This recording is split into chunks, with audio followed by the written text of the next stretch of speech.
Hmm, interesting. Never thought I'd see the day when this would happen. Hey, this is MichelleSpiva, your practical priestess of wisdom, and I want to welcome you to today's podcast of Wisdom Smack. Mwah. So, yes, join me on the flip as we get into talking about decoding the heist. I'll see you then.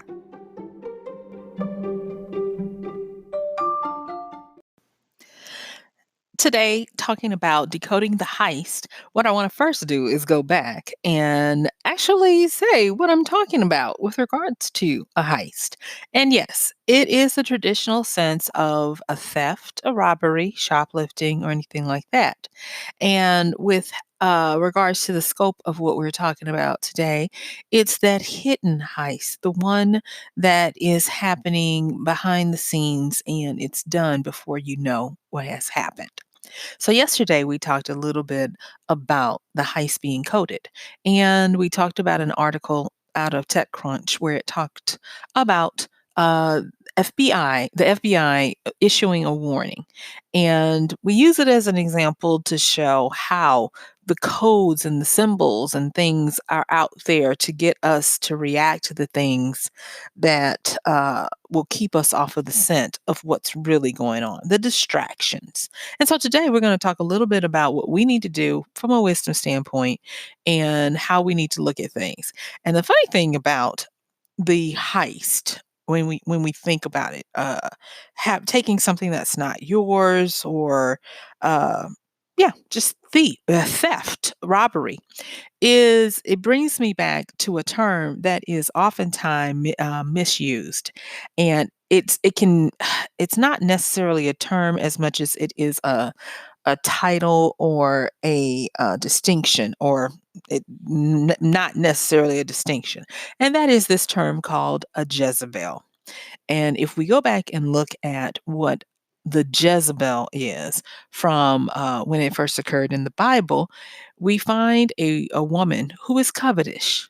Yes, and her issue it was that she wanted her neighbor's land. She wanted somebody else's something, and she went about it in not too nice of a way. She did not succeed, but she tried. And um, the how it became someone who was a harlot, or a brazen woman with regards to her body or whatever, I don't know how that came about, but just suffice it to say, Jezebel was a heister. She was a person trying to steal someone else's land, their possessions, because she wanted what somebody else had. And so that's the first thing I want to say with regards to decoding the heist is recognize when you see that type of person, the person who is covetous, who wants what you have. And a lot of indicators are going to be our good old nemesis, jealousy and envy. When you start to notice that from people, do not try to figure out, well, why are they jealous of me? I've done nothing. Jealousy and envy has nothing to do about with you. Jealousy and envy are not struck because of something you did or said. Jealousy and envy has to deal with that person on their own. And so don't even worry about it. So let's get into some of the wisdom smacks that we can learn today about decoding this heist. So the first thing I want to deal with is you, or us as a person, and how to get ourselves positioned in the right way to be able to sense when this is afoot. And that is, first and foremost, we need to change it up and be different in what we observe, what we take in, and what we expect.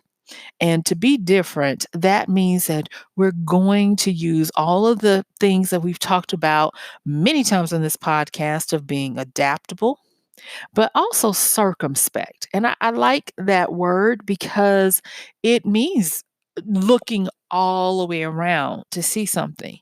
Of course, we want to be clever, wise, cunning, and shrewd, but we also want to be able to see things from various angles while we're being clever, while we're looking at them differently, so that you can see the different layers. And that's what decoding the heist is set on. It is set on never looking at something as face value.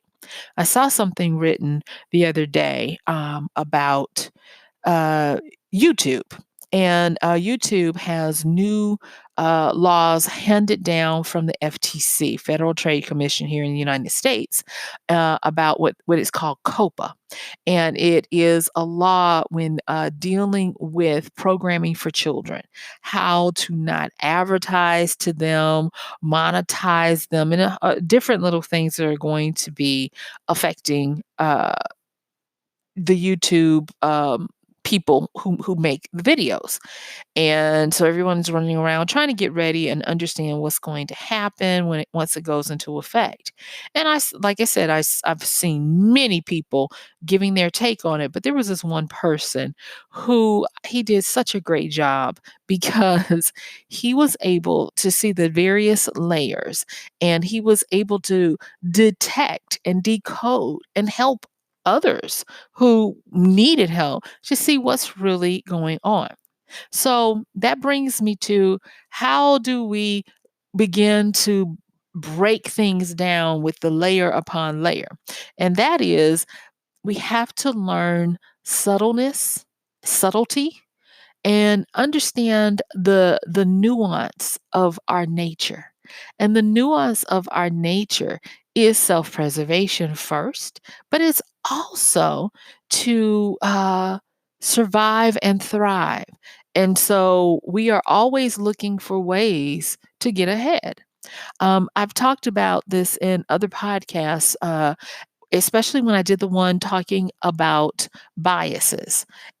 When people are trying to make sure that they're always right, and it's called confirmation bias. And then a subsect of that is the Dunner-Krieger effect, where no matter what you say, people are going to just still believe what they want to believe.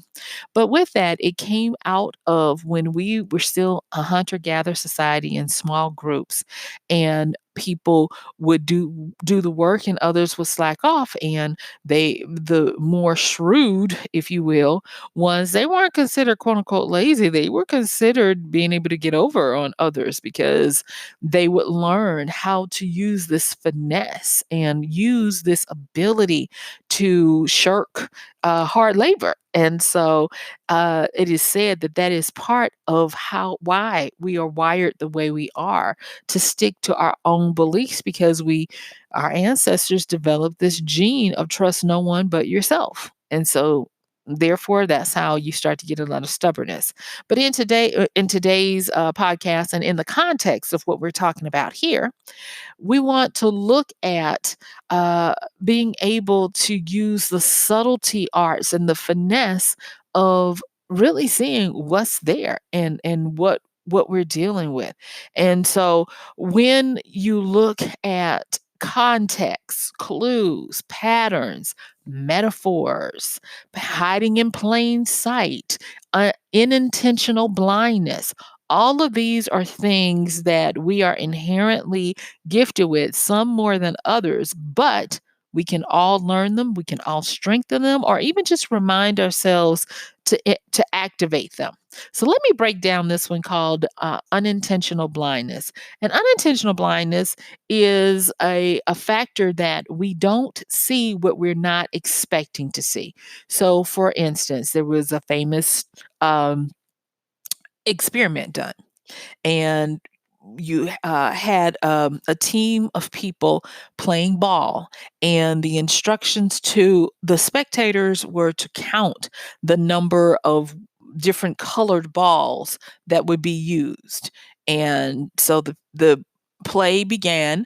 They would do the balls, and people were concentrating on counting the color balls that were designated. And then once it was over, the person came out and asked people, well, how many balls did you count? And people were giving their answers, and then they gave the right answer of how many balls had been used of that color. But then they asked something else, and they said, how many of you saw the gorilla? And most of the crowd was like, "What? What gorilla?" And sure enough, there had been a gorilla that had walked out into the middle of the game, waved at people, and then walked off. But because people were so busy with what they were expecting to see and concentrating on that, they did not see the gorilla. And this is one of the areas that if you're going to be able to detect the heist, detect what is really going on, you will learn to look for the gorilla. Learn to see what isn't there. She or he who has eyes to see, let them see. And it can be literal or figurative. Make sure that when you're going about your normal day, don't take your environment for granted. Start to look and see things and start to track. So unintentional blindness is one of the ways that we can become more aware of the subtlety and the finesse of the heist that's going on, to be able to see what you're expecting as well as what you're not expecting. Another thing is like I said before, clues, patterns, and metaphors. Metaphors are really good in that we're really good at seeing what is presented. But when's the last time you ask yourself, is this representative of something else? Could this scenario, this situation, or this thing mean more than what it is? Simply going deeper to ask the question of, is this a metaphor for something else, is going to help to separate those layers, those thin little layers that all sit on top of each other to hide the heist that is going on in front of us. Now, this is something that I've always wondered about because I was not born with it, but it's always been something that has given me pause and great curiosity, and that is how to decipher and pierce illusions, traps, and trickery. And so I find myself loving to see how magic acts are performed and put together, how sleight of hand is done. I am not a sleight of hand or a magic person in application, but I appreciate the art. And I've even made mention of different articles and books and things, sometimes dealing with it. But with that, I want you to understand that part of what we are wanting to do when we get to the meat and the metal of what's happening in our surroundings is to understand that behind everything you see is a possible other reason. Um, there was this meme that I had, and it was wonderful, and it had, you've probably seen it before as well. It had, a little cat, and, it was behind the picture or the position of the cat is looking in a mirror, and the picture is taken from behind the cat, so we can clearly see that this is a little kitten, but in the mirror is a big lion. And I was like, that is so wonderful because that is a lot of times what we see and how we see it. I know I can tend to be very optimistic and I can tend to see things that are wonderful that may not be there when I have a mind to. But because of that, I'm also aware that I have to make sure that I catch the subtleties and those types of things. So let me talk a little bit about the word finesse because that is another thing that is usually happening. We are not realizing that we are being finessed. And to finesse something is to apply a scheme that is so fine, so delicate, so subtle that if you're not expecting it, you might miss it. And the very word finesse has an etymology to it that is magical.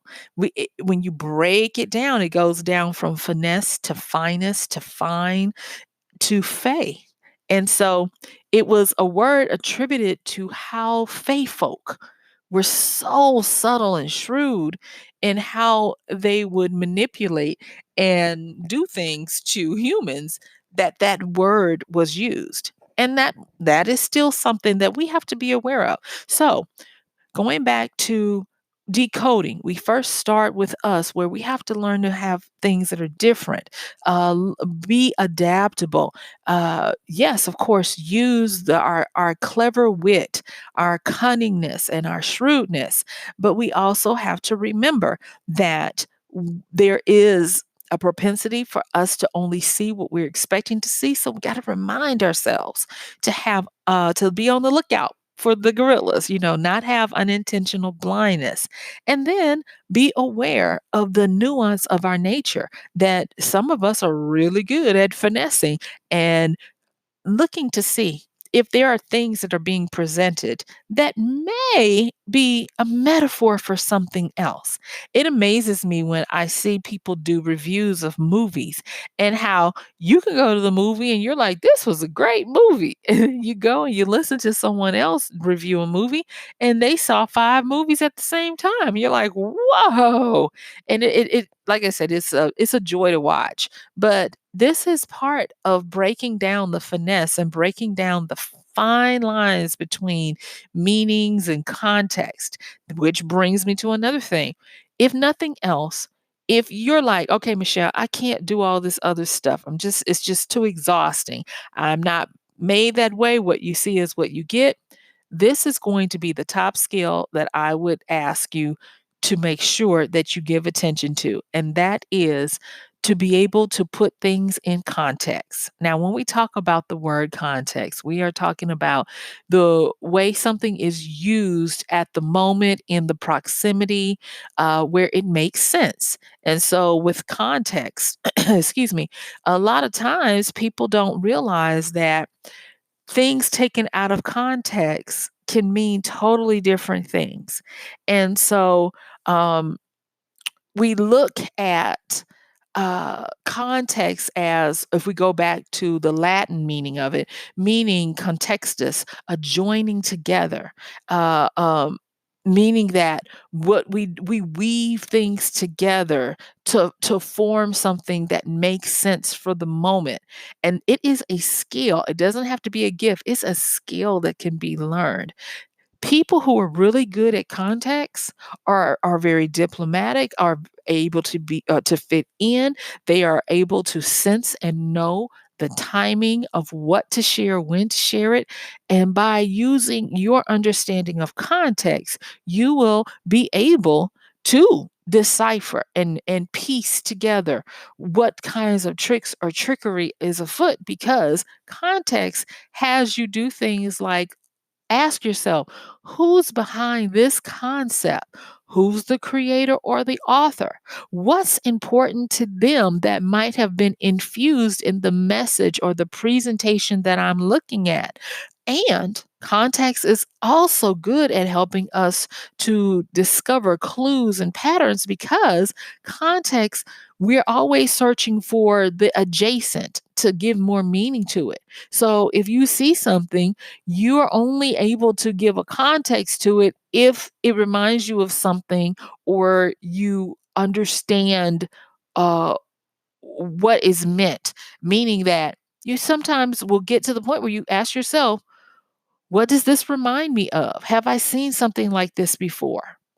Another thing is, with context, you're able to do wondrous things like say, um, what is the exact opposite of this? What would the opposite of this look like?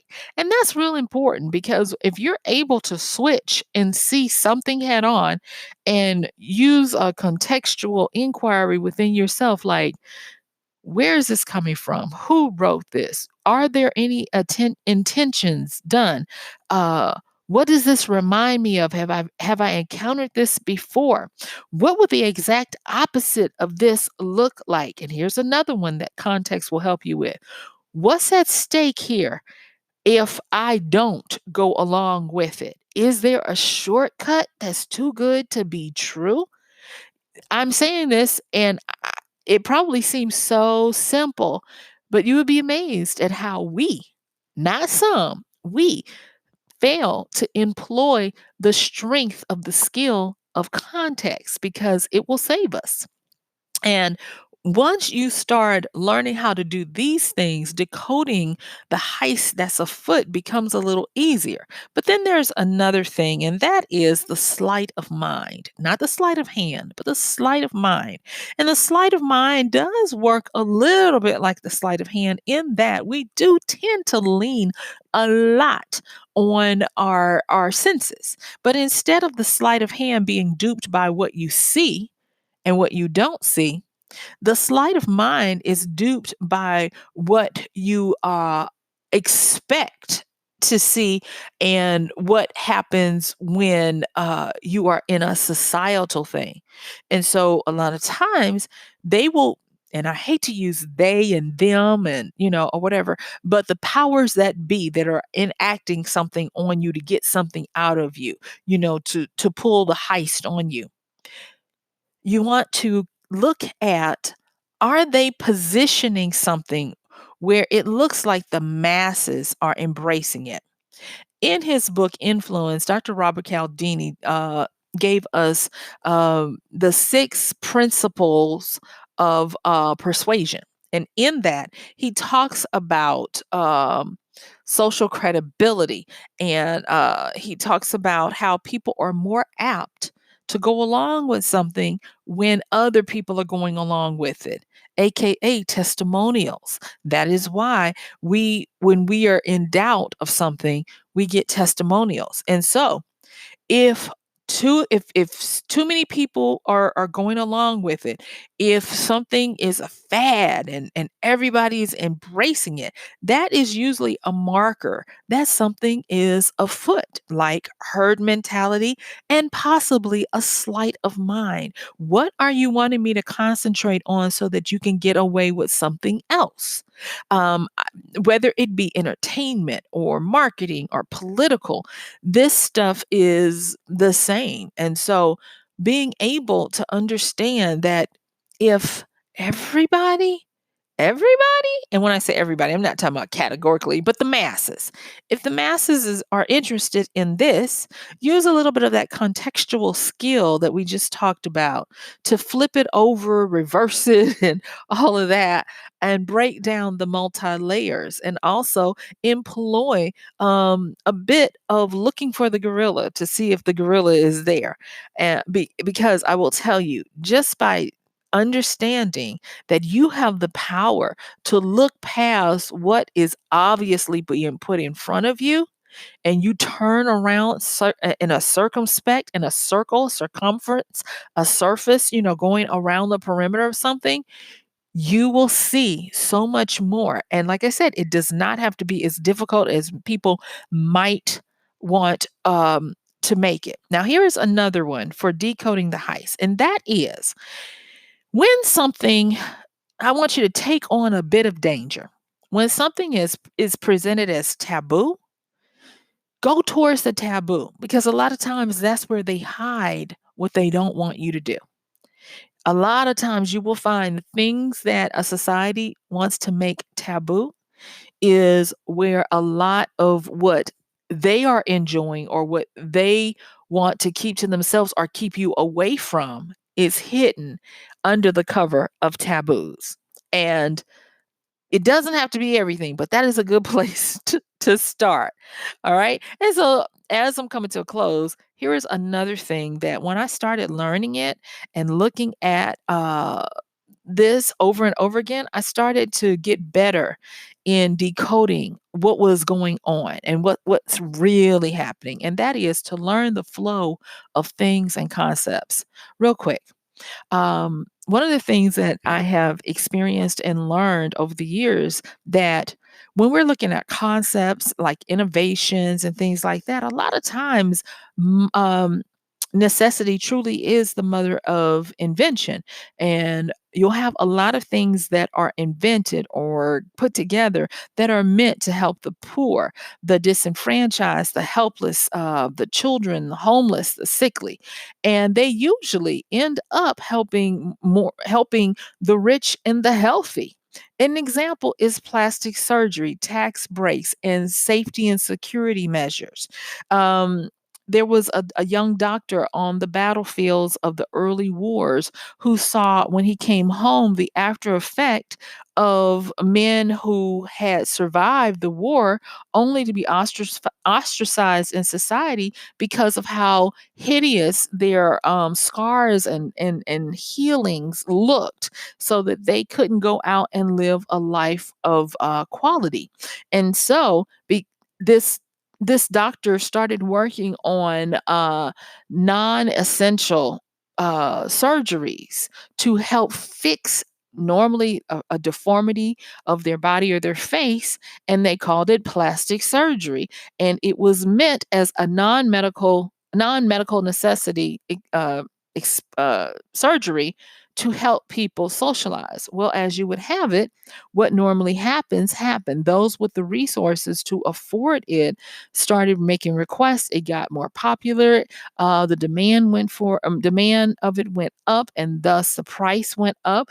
And then it became relegated as something that the rich and the powerful were able to access, and it moved out of the hands of the everyday person who might have needed it for social means to assimilate back into society. So that's an example.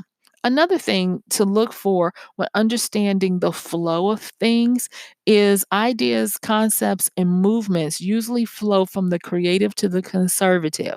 And what I mean is when a concept is fairly new, it is very flexible. It can be quote unquote liberal. It will be encompassing.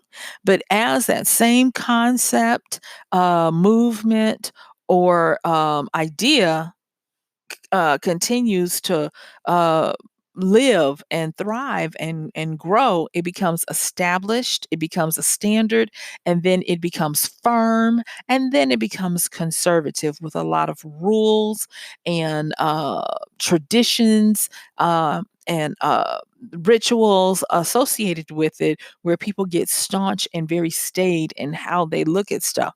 And so once you start to look at these types of things, look beneath it. Ask yourself, is this a concept that has been established for a long time? Am I dealing with something that really is something that is conservative, but they're trying to pretend like it's something else? And remember, use the skill of context. Have I seen this before? Figure out if it's a metaphor for something else. Figure out what they really want from you. All right. And here, oh my gosh, this right here. Yesterday we talked a wee bit about the TechCrunch article with the FBI and the smart TVs, where they were so busy talking about putting tape on the cameras, but they neglected to mention. But still, they were still saying you could use your TVs, but what they failed to mention was that using these TVs is going to give these companies and their customers crap load of information about you that basically overrides your privacy, because they can glean so much from you by what you do with how you program your TV, what you watch, how much you watch, and all of this kind of stuff. And they're doing it under the radar, where you think that you're safe now because you've got this security patch. And like I said yesterday, you're ushering out the little foxes out the front door, and the wolf is in bed with you. And so, as I'm bringing this to a close, I just want to say something here, and that is, there was this quote attributed to Napoleon Bonaparte that they kind of cleaned up. And the quote goes like this: "Never interfere with your enemy when he is making a mistake." But if you go back and look at a closer translation to what was said, it says, "Never interfere with your enemy when he is committing suicide." And so, looking at that, you have a lot of times where people are so busy um, trying to get something out of you that they're not interfering, not get something out of you, but so many people trying to make a living, trying to win at this marketing thing, that they are not paying attention to you. And so unawares, people begin to do things that are not necessarily healthful. Now, I know that I have taken 2 days to talk about the heist, and I want to say this. That the reason why I'm saying this is not about any kind of conspiracy theory. It's just to help us to open our eyes to see what is really going on. Because so many times we only concentrate on the big eruptions of flames when we need to be really focusing on those tiny sparks and that kindling that can devastate. And I just want to kind of like say, wake up before it's too late. And so, with that, guess what? Yes, my time is up. I do thank you for yours. This has been Michelle Spiva, your practical priestess of wisdom, with another podcast of Wisdom Smack. Mwah! Don't forget to check the show notes and please consider using our Amazon link at michellespiva.com/AMZ. And I'm going to see you tomorrow. Have a wonderful one. Bye.